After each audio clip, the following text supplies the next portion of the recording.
I never believed hospitals could be haunted. I mean, sure, they hold life and death under the same roof. But I always told myself ghosts were just something Netflix made for bored people on Sunday nights. I worked as a nurse in St. Vincent Memorial, a small hospital in Chicago known for two things: excellent care and terrible coffee. My shift started at 11 p.m. sharp, the time when regular humans are in bed, and the rest of us are pretending energy drinks are vitamins. The fluorescent lights hummed like an old refrigerator, and the halls smelled like bleach and sadness. I clocked and waved to Larry, the night guard, and said, "Don't fall asleep this time, or I'm drawing a mustache on your face." He laughed, but it was the tired kind of laugh that comes from working the graveyard shift too long. The first few hours were normal, just paperwork, the occasional change, and one confused old man insisting that his cat was hiding in the supply closet. I assured him we'd find the cat later. But when I checked the closet, it was empty except for a cold draft that didn't belong there. I ignored it, thinking maybe the air conditioning vent was busted, though it felt strangely like a breath down my neck. Around 1 a.m. the monitor in room 12 started beeping like it was auditioning for a techno concert. I rushed in, but the bed was empty, no patient, just fresh sheets and an unplugged machine. I checked the log and saw something weird. The patient assigned to that room, Mr. Langley, had passed away the day before. I stared at the screen, then at the empty bed, and said out loud, "Real cute, Langley. Guess you're not checking out." Quietly, my attempt at humor bounced off the sterile white walls and died a lonely death. I reported the glitch to the front desk, but when I came back to fix it, the machine had turned itself off. At 2 a.m. the hospital went quiet, the kind of quiet that makes your ears ring. I was refilling medicine trays when the overhead lights flickered 3 times like Morse code. I looked up and muttered, "If that's you trying to say hi, please use email instead." Then I heard it, footsteps, soft, slow, deliberate, coming from the hallway behind me. I turned, but no one was there. The steps stopped right by the nurse's station. I felt that cold draft again, same as the supply closet. I told myself, okay, it's just the building settling, or maybe Larry doing rounds, except Larry's shift ends at midnight. I took a deep breath and whispered, "You're a nurse, not a ghost hunter. So do your job and stop narrating your own fear." Just when I thought I'd calm down, I saw something that nearly made me drop the tray. A wheelchair rolled across the corridor by itself. No patient, no nurse, just smooth, quiet motion straight into the wall. I froze for a second, then burst out laughing, more from nerves than humor. "All right, whoever's doing remote control pranks deserves a raise," I said out loud. Then the wheelchair stopped dead, turned slowly, as if someone invisible was sitting in it, and faced me. I swear my heart did a backflip. I ran into the nearest room, slammed the door, and hid behind a curtain. 5 minutes passed, maybe 10. I finally peeked out. The wheelchair was gone. I told myself to log the incident, but I didn't want to sound like one of those. On Reddit, I made a note to check the CCTV later. At 3:30, I decided to take a break in the staff lounge. I poured myself that bitter sludge we called coffee and sat near the vending machine, scrolling through my phone, trying to feel normal. That's when I saw the hospital's internal chat light up with a message from Dr. Reeves, one of the surgeons. It said, "Someone keeps paging me from the ICU. Who's on call there tonight?" I replied, "Just me and Larry." But then I remembered the ICU was on lockdown for maintenance. No one was supposed to be there until morning. I grabbed my flashlight and went down the corridor, muttering, "You're just going to check it out, no big deal. And if a ghost pops up, tell it you're off the clock." The ICU was dark, only the emergency lights glowing faint red like the world's creepiest nightlight. I pushed the door open. It creaked in slow motion, because of course it did. I stepped inside and froze. Every single monitor in the room flicked on at once. Heartbeats, flatlines, oxygen levels, a full orchestra of chaos blaring through the silence. The screens flashed random patient names, including one I recognized, mine. My breath caught. I took a step back, and then all the screens turned off again. Silence heavy and thick as fog. I backed away fast enough to trip over my own shoes, nearly face planting into a crash cart. The humor wasn't helping anymore. I ran straight to the hallway and didn't stop until I reached the stairwell door. When I pushed it open, cold air whooshed out, carrying the faint smell of disinfectant and something else, something sweet and rotten like old flowers. That was when I heard humming, soft and feminine like a lullaby, coming from below. I pointed the flashlight down the stairwell and whispered hello, thinking maybe a patient had wandered off. The humming grew louder, closer, rhythmic. Then I saw it, a shadowy figure 2 floors down, standing still, head tilted toward the wall.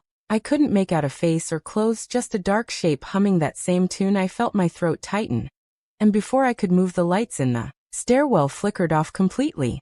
I don't remember running back upstairs, but suddenly I was at the nurse's station again, gasping for breath, clutching the counter. Larry rushed out from the security room, asking what happened. I told him, "There's someone in the stairwell humming." And he just stared at me blankly, saying the stairwell cameras don't show anyone. We both looked at the monitor together, empty, nothing but flickering lights. I tried to laugh it off, saying maybe your cameras are haunted too, but the words came out shaky. Larry checked his walkie-talkie and said, weird thing, I got static interference all night, every time the ICU camera tries to switch angles. I nodded, pretending that made sense while secretly planning to never come back after this shift. By 4:45 I sat back at the desk, exhausted, jumpy, and half convinced I was losing my mind. I typed up my incident report and just wrote equipment malfunction, possible hallucination, definitely not supernatural, because who would believe me anyway? Then I heard a soft knock from behind me, not on the door, not on the desk, but from inside the wall. I froze again, listening. 1, 2, 3 knocks, slow, deliberate. I leaned closer to the wall because apparently I'd lost all self-preservation instincts, and whispered, who's there? The answer came back in a whisper, same tone, same voice, mine.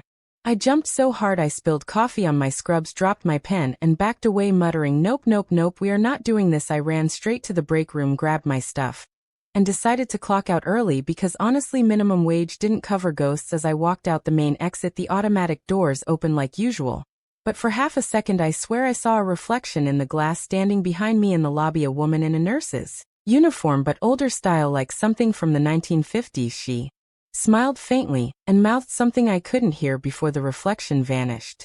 Outside, the cold morning air hit me like freedom. I told myself I'd call in sick tomorrow, maybe forever. My car headlights flicked on by themselves when I approached, like it was happy to see me, or maybe just mocking my fear. I got in, started the engine, and laughed nervously to myself, saying, congratulations, Jessica, you survived another night at the haunted hospital. But next time maybe work somewhere with fewer ghosts and better coffee. As I drove away, the hospital shrank in the rearview mirror, but just before the building disappeared from sight, the lights on the top floor blinked 3 times like Morse code again. And for the first time I didn't try to decode it, I just kept driving, telling myself some jobs just aren't worth dying for, or worth staying for. I slept until almost noon the next day, though sleep might be the wrong word for whatever that half-conscious blur of nightmares was. I dreamed of hallways that kept stretching, of hospital doors that breathed, and of the faint sound of someone humming a lullaby from behind the wall. When I finally opened my eyes, sunlight poured through the blinds like I'd been rescued. I told myself it was just exhaustion from too many shifts, caffeine withdrawal, and a vivid imagination, but deep down I knew I had crossed some line last night that wasn't meant to be crossed.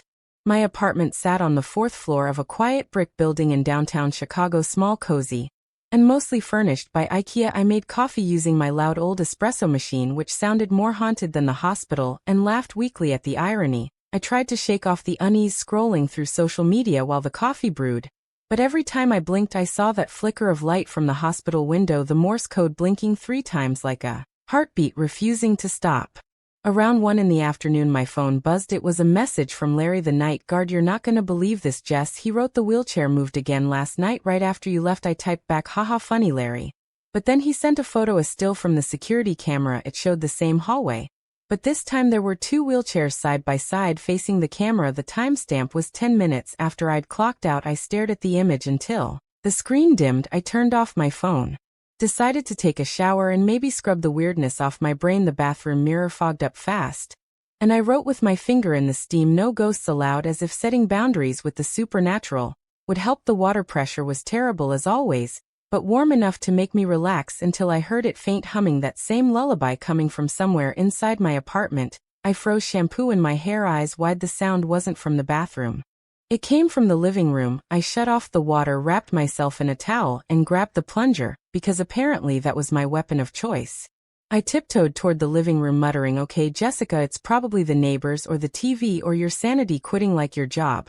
But when I reached the doorway, the room was empty except for my TV, which had turned itself on, static filling the screen. I approached slowly, and in the reflection of that static white noise, I thought I saw a figure behind me. I spun around, nothing. The TV snapped off by itself, and the humming stopped. I stood there, dripping on the carpet, thinking maybe ghosts hate poor hygiene because they always show up mid-shower. After dressing, I opened all the windows just to hear some street noise, to feel connected to the living, not the dead. Chicago's city buzz flowed in, car horns, sirens, distant laughter. It grounded me a bit. I made lunch, but realized I'd lost my appetite. So I sat scrolling through my old hospital emails, just for distraction. One unread message caught my eye, sent at 3:30 a.m. from my work account, time stamped exactly when the ICU Monitors had gone haywire. The subject line said we're still waiting. I clicked it and the message was blank except for one attachment, a black image file that when opened showed nothing but faint white noise pixels like a broken photo. I shut the laptop hard enough to rattle the table, told myself to breathe, maybe call tech support, maybe call a priest instead. Around evening I tried to nap again, but every time I closed my eyes the lullaby played softly from somewhere far away. I finally shouted, "Stop it," already feeling ridiculous talking to empty air. But the moment I said it, the sound cut off instantly like something had been listening. As night settled in, the apartment felt heavier. The shadows stretched a little too long. The lights flickered once, and my phone screen turned on by itself, displaying the same old chat with Larry. But now a new message appeared from him. Even though I hadn't received a notification, it said, "Jessica, did you come back tonight? There's a nurse on the camera. Looks like you." I stared at the message, unable to type back, because I was sitting in my apartment miles away. And definitely not at the hospital. I locked my door, checked every window twice, and tried not to look at the reflection in the microwave, because my brain kept insisting I'd see someone standing behind me. Around 11 p.m. my bedside lamp began to dim, flicker, then glow brighter, then dim again, rhythmic like breathing. I unplugged it, but the light kept pulsing. The air turned cold, my breath visible for the first time since winter. And from the corner of the room, I heard that soft humming again, closer, clearer. Then before I turned toward it slowly, and saw movement near my closet. The door was slightly open, and through the gap I saw the faint outline of a figure wearing what looked like an old nurse uniform, the kind with the white cap and starched collar. She stood still, just a shadow among shadows. I whispered, "I'm off duty, go haunt someone else." But the humor trembled out of me. The closet door creaked wider. I stepped back, heart hammering. Then suddenly everything stopped. The cold, the light, the humming, silence absolute. I waited, half expecting a jump scare from my own life. But nothing happened. I forced a shaky laugh, grabbed my phone to turn on the flashlight, aimed it at the closet, empty except for clothes hangers and my old uniforms. The only weird thing was the faint smell of antiseptic drifting out like hospital air had leaked into my home. I decided enough was enough, packed a small overnight bag, and said out loud, "Congratulations, ghost you, when I'm taking a mental health vacation." I called my friend Sarah, who lived across town, told her I needed to crash at her place, because my apartment had plumbing issues, which technically wasn't a lie since the supernatural definitely clogged my peace of mind. Driving through the city at midnight, the streets almost empty, I felt something odd, the same cold draft from the hospital brushing against my neck like invisible fingers. When I stopped at a red light, I checked the rearview mirror, and froze. A shape sat in the back seat just behind my shoulder, faint, translucent, wearing that same outdated nurse uniform. I didn't scream, I couldn't, I just stared and whispered, "You really need to get a hobby." The figure tilted her head slightly as if studying me, then vanished when the light turned green. The first floored the gas pedal, and didn't look back. At Sarah's apartment things felt normal, bright lights, scented candles, Netflix playing in the background. I told her some weird stuff happened at work, but skipped the details because no one wants to hear about your haunting before bedtime. We opened a bottle of wine. I tried to laugh it off, and eventually crashed on her couch, hoping ghosts didn't believe in sleepovers. But around 3 a.m. I woke up to the faint sound of hospital monitors beeping from nowhere. Sarah's apartment was silent, but the beeps grew louder, steady, rhythmic. Then the smell of disinfectant again. I sat up, heart racing, and saw faint light flickering from the kitchen. I walked slowly, every muscle screaming not to. The fridge light was on, but not bright white, more greenish pale, almost surgical, and there on the counter sat my hospital ID badge, which I'd left on my apartment table. The photo on it showed my face, but the eyes were blacked out. I dropped the badge, backed away, and said aloud, "Okay, message received. I quit officially. I don't even need a 2-week notice." The fridge door swung shut on its own, the light cut off, and the apartment went silent again. I looked out the window toward the city skyline, and whispered, "Maybe she just wants someone to listen. Maybe hospitals never let go of their nurses even after the shift ends."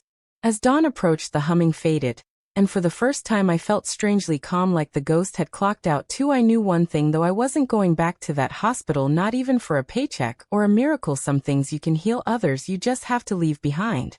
Morning came with a hangover of fear mixed with caffeine. I woke up at Sarah's place, staring at the ceiling, trying to decide whether last night had really happened, or if my brain had officially filed for bankruptcy. The sunlight felt too normal, too calm.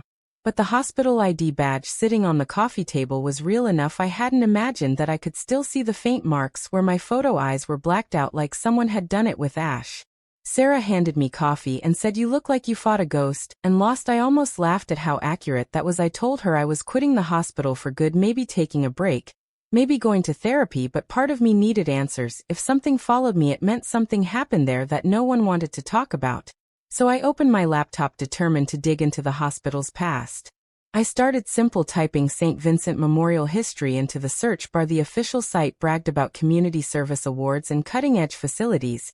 But buried in the archives, I found a tiny link to a scanned newspaper article dated 1957. Headline read, "Nurse dies saving patients during fire." The photo was grainy, but even with the poor quality, my heart stuttered. The nurse in the picture looked exactly like the figure I'd seen in my apartment. Same uniform, same faint smile. Her name was Margaret Holloway. According to the article, a small fire had broken out in the old ICU back when the hospital was just a 3-story building. Nurse Holloway had rushed back inside to evacuate patients and never came out. Witnesses said her body was never recovered because the floor collapsed minutes later. I whispered to myself, that's got to be her, the ghost nurse playing guardian angel from beyond the grave. And maybe she just sucks at boundaries. I dug deeper through local forums and ghost hunter blogs, half cringing at myself for believing any of it. One post caught my eye from 5 years ago, written by a former maintenance worker who claimed the hospital's basement was sealed off after the renovation because staff kept hearing crying and humming, especially at night. My stomach dropped because I'd heard that same lullaby. The post even mentioned an old nurse's locker found down there, burned and untouched since the fire. I sat back in the chair thinking, maybe she's not trying to scare anyone, maybe she just wants someone to find her locker. Maybe closure means paperwork. I joked to myself, just to stay sane. The air around me felt heavy again, like that moment before a thunderstorm. Sarah asked if I was okay, and I said, yeah, just bonding with a dead coworker, nothing weird. The rest of the day I couldn't shake the feeling of being watched. Every reflection in my laptop screen, every shadow in the corner of my eye looked like movement. I turned on all the lights, which didn't help because brightness only made the shadows sharper. By evening my phone pinged again. New email from an unknown sender. Subject line read, "You found me." Message body was blank, except for one thing, an address, the old St. Vincent Memorial building, now closed since the new wing opened. I told myself a rational person would delete it and move on, but apparently I left rationality back in room 12 last night. I grabbed my car keys, told Sarah I was going to pick up some stuff from my old locker, and ignored the way she looked at me like I was signing up for a horror sequel. The drive across town was quiet, the city half asleep. I parked near the abandoned wing of the hospital, chain link fence surrounding it plastered with warning signs, "Keep out" and "Danger asbestos." I climbed through a gap in the fence because curiosity and poor life choices make a great team. The building loomed above me, dark windows reflecting faint streetlight like dead eyes staring back. Inside smelled like mildew and medicine. The floors creaked with every step, dust motes floating in the beam of my flashlight. The silence was thick except for the occasional drip of water somewhere deeper in the hall. I followed the signs that still read basement storage, arrow pointing left. The humming began, faint at first, then clearer as I descended the stairs. When I reached the basement door I hesitated, said softly, "Okay, Margaret, if this is a bad idea." Blinked the lights. But of course the lights didn't work at all. So I took that as permission. The basement was colder than outside, like stepping into a fridge. I swung the flashlight around and froze there. It was an old wooden locker, half-burned metal tag still attached, the name etched, barely visible, Holloway M. I knelt down, opened the locker slowly, and inside was a nurse's cap, yellowed with age, a small cross pendant, and a folded letter. I unfolded it carefully, the paper fragile. It read, "To whoever finds this, please tell them I tried." I stayed because they were still inside. I couldn't leave them alone. My hands shook. I whispered, "You didn't have to stay this long."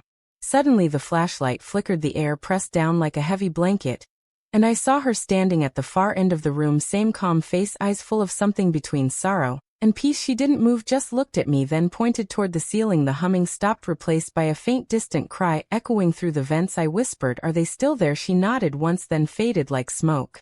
I stood there, tears mixing with fear, saying out loud, "Okay, Margaret, I'll tell them. I'll make sure they remember you." I picked up the letter and pendant, slipped them into my pocket, and ran upstairs toward the exit. But when I reached the main hall the doors slammed shut on their own. The lights above flickered rapidly, and voices whispered faintly, overlapping, chanting words I couldn't understand. I shouted, "I'm not here to steal anything, I'm just trying to help." The pressure lifted, the door creaked open like the building exhaled relief. I stepped outside, gasping the cool night air, feeling almost alive again. My phone buzzed one last time, a new message, unknown number this time. The screen simply said, "Thank you." Then the device powered off by itself. I stood there laughing softly, half in disbelief, half in relief. saying guess that's her resignation letter signed in ectoplasm. When I returned to my car, dawn was breaking over the city. I looked back at the hospital. The top floor lights flickered 3 times again. But this time it didn't feel menacing, it felt like goodbye. I whispered, "Rest easy, Nurse Holloway, you've officially been discharged." Driving home I felt lighter, like the haunting had lifted, not completely gone, maybe just finally at peace. And for the first time in days the humming didn't follow me. By morning I'd convinced myself that going back to St. Vincent Memorial in daylight was the smart thing to do. Ghosts hated fluorescent lighting. Right, the pendant and the folded letter sat on my passenger seat. As I drove, the streets empty, quiet, the city too calm. For what I was planning, my plan sounded simple. In theory, I'd hand over what I found to the hospital board, maybe HR, or whoever handles century-old spiritual complaints. They'd archive it, and I'd finally sleep for more than 3 hours straight.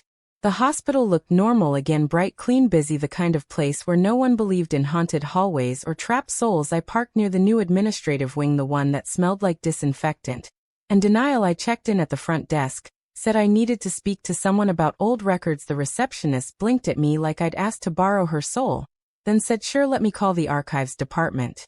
While I waited, I looked around the lobby. Everything gleamed, stainless steel and glass, patients waiting, nurses walking by. None of them knew what lurked beneath this place. I touched the pendant in my pocket, feeling the faint warmth still there like a heartbeat. A man in a gray suit approached, smooth smile, corporate handshake, the kind that says I own the building but pretend to care. He introduced himself as Mr. Carter, head of operations.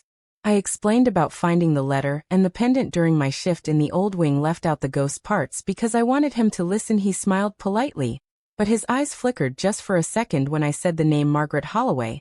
He said Nurse Holloway was a hero, she died in service, but her story is part of our archives, nothing more. I handed him the letter, said maybe you should read this. He unfolded it, and for the first time his calm cracked.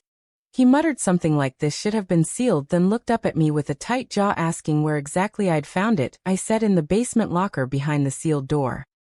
He froze, then forced a smile, saying that area is restricted, you shouldn't have been there, those records were never meant to be retrieved. I frowned, asked why not. "It's part of the hospital's history," he said softly. "Sometimes history isn't kind to the people who built it."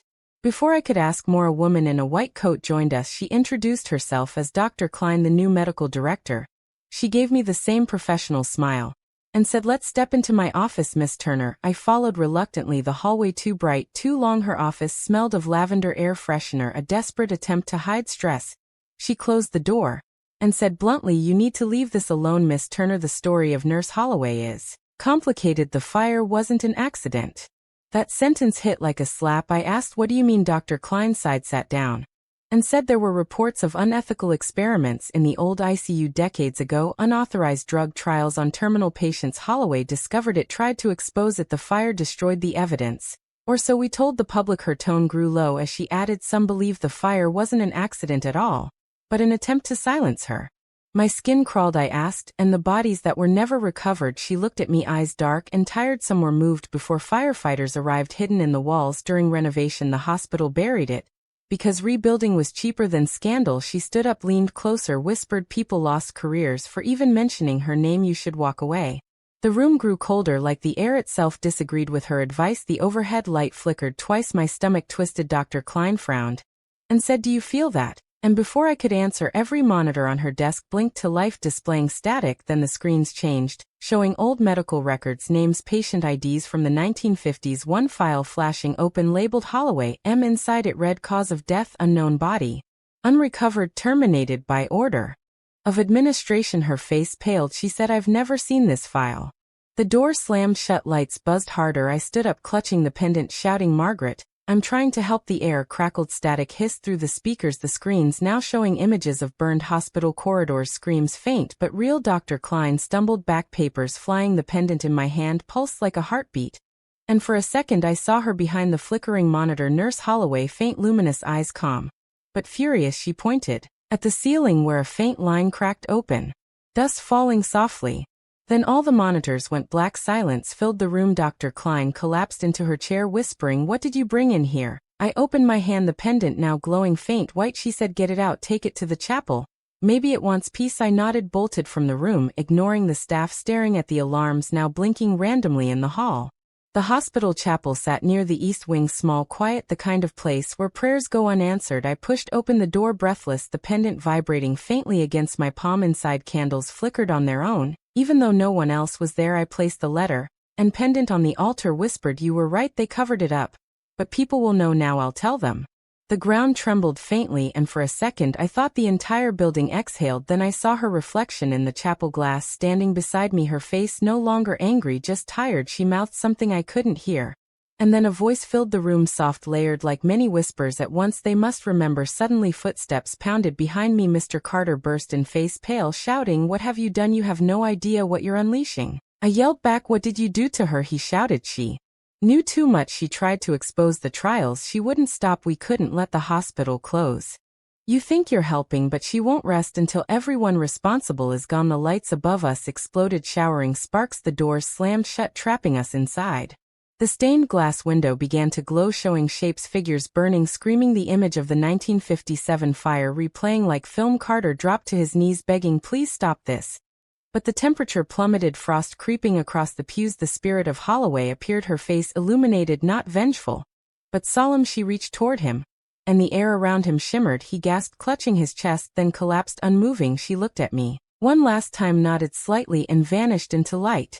The glass cracked, splitting down the middle, as if closing the chapter. The alarms outside blared. The door unlocked itself. I stumbled out into the hall, coughing, the pendant now dull cold, just metal again. Dr. Klein rushed toward me, eyes wide. "She's gone, isn't she?" I nodded, saying, "Maybe now she can rest." Later, police and emergency staff filled the building. Carter's death labeled as cardiac arrest. No one mentioned the broken glass or the frost marks. I sat on the steps outside, holding the pendant, whispering, "You got your justice. I hope that's enough." As the sun rose over Chicago, I knew one thing for sure: haunted or not, hospitals keep their ghosts not because of spirits, but because of secrets. Some things die in fire, some things stay behind to make sure the truth doesn't burn with them. 3 weeks later, the hospital looked brand new again, not because it was, but because people had decided to pretend nothing ever happened. That's how institutions survive, by replacing haunted stories with new paint and shorter memories. I'd quit my job officially. My resignation email said personal reasons. But the truth was more complicated. It's hard to file paperwork when you've seen a ghost set a man's soul on fire. The human resources lady said, "Sorry to hear that, Jessica. We'll miss you." I smiled and said, "Maybe you won't." I had returned once to collect my last paycheck and ID badge, walking through the lobby that felt too calm, like the place had been bleached of emotion. Dr. Klein had taken over administration. She looked different, older, more alert. When she saw me, she nodded and said quietly, "Thank you. You did what I couldn't. The files have been released to authorities. Now the Holloway case will be investigated." I said, "Good, maybe she can rest for real." But that night something about her tone lingered too long in my head, like an echo that wouldn't stop. So I decided to drive by the hospital one last time. Closure or stupidity, or both. The streets were empty, the sky stretched dark and quiet. I parked across from the main gate, the windows glowing faint yellow inside, like a ship floating in fog. I sat there, engine running, telling myself I'd just look at it for a minute, maybe two, then go home, make tea, pretend life was normal again.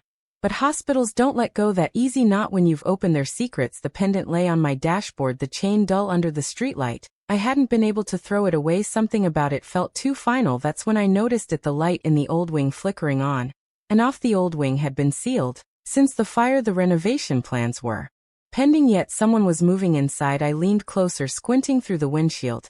A figure passed by the third-floor window, white coat, tall, steady, moving like they belonged there. At first I thought it might be Klein doing a night inspection, then I realized the motion wasn't quite human, too smooth, too constant. Against every sensible bone in my body, I stepped out of the car, the cold air biting my face. The security booth was empty, the front gate half open. I told myself, maybe someone forgot to lock up, maybe they were fixing wiring. I crossed the parking lot, my footsteps echoing louder than they should. The automatic doors opened with a sigh. Like the building recognized me. The smell hit me, same as before, antiseptic layered over smoke, memory lingering where no one admitted it existed. The corridors were empty, lights humming faintly. The new staff must have gone home hours ago. I walked toward the old wing, the air growing colder, with every step a familiar hum underneath, like breathing from the walls. The hallway cameras blinked red, but no one watched them. I reached the sealed door, the one they'd welded shut after the investigation.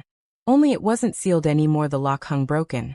Inside the air was thicker still charred paint and old whispers. The hall looked exactly as I remembered it, except cleaner, no debris, no ashes, like someone had been maintaining it. The patient rooms were dark, beds stripped clean, curtains gone. The floor creaked under my shoes as I reached the nurse's station where it had all begun. And there she was, Nurse Holloway, standing by the counter, pale but peaceful, her form faint like smoke in water. She looked at me and smiled softly. I whispered, "You got justice. Why are you still here?" Her voice came like the air itself, speaking through my lungs. "Because truth doesn't end with one confession. They will bury it again. They always do." She looked past me toward the end of the hall where the morgue used to be, light seeping through the cracks of a door that shouldn't be glowing.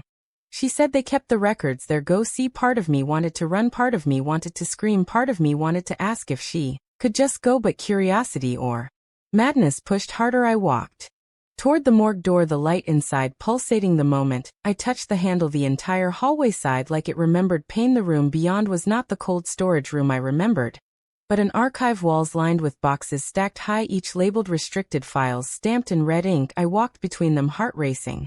One box sat open, papers scattered, floor dusty but fresh. I picked up the top sheet. The letterhead said St. Vincent Memorial Financial Division, dated 1957. Memo to Board of Trustees, subject compensation for families of unrecorded trials. The lines below blurred as I read. Payments approved, patients deceased, cause reclassified, fire accident, Nurse Holloway terminated. I felt bile rise in my throat. They had paid off families, covered up deaths, falsified documents for decades.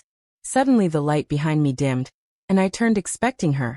But the hallway was empty. Instead, footsteps echoed, slow, deliberate. Mr. Carter's voice came, faint but familiar. "You shouldn't have come back, Miss Turner." I spun around and saw him, pale, hollow eyes, black pits like burnt film. He said, "You can't rewrite what's already sealed. You can't change what the world forgot." I whispered, "You're dead." He smiled, a twisted grin. "I am what they built out of lies and greed." The boxes around us began to shake, papers flying into the air like a blizzard. The ceiling lights burst one by one, sparks raining down. The pendant on my neck glowed bright, then white. The ground trembled, the air filled with the sound of 100 overlapping heartbeats. I dropped to my knees, covering my ears. Carter stepped closer, smoke rising from his body. "You'll join her," he hissed. "We all belong here." Then Holloway appeared between us, brighter than ever, her voice cutting through the chaos. "No one belongs here anymore." The walls cracked wide, a roar of wind sucking everything inward. Files, lights, whispers pulled into the fracture. Carter screamed and vanished into the light. The pendant shattered in my hand, bursting into tiny shards of